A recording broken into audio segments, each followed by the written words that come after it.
and welcome to Soul Food, our weekly meditation, and we're continuing in our Easter series and looking at Luke 22. And this week it was entitled Taking the Kingdom by Force.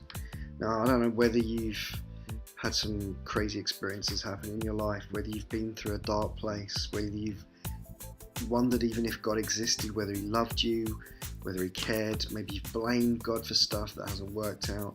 Maybe you just face such big mountains, big giants that you've just not known how to get past. And being a Christian, as we saw last week, means that we will face trials, hardships, difficulties.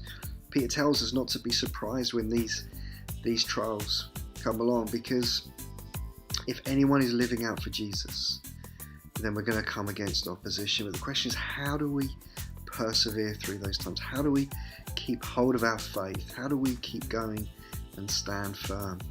Now, the key verse I want us to think about this week is Luke 22 verse 40, and it says this: when he came to the place, that's Jesus, he said to them, pray that you may not enter into temptation. And I believe that there are two really important weapons in our warfare, and that is the Word of God, the Bible, and prayer, praying in and through the Word of God. And so as we meditate and as we think about that, how can we make the Word of God and our prayer life more important, so when the difficulties and the darkness comes, we can still stand on those truths? And maybe think about or think about whether you find it easy or hard to pray, and why is that?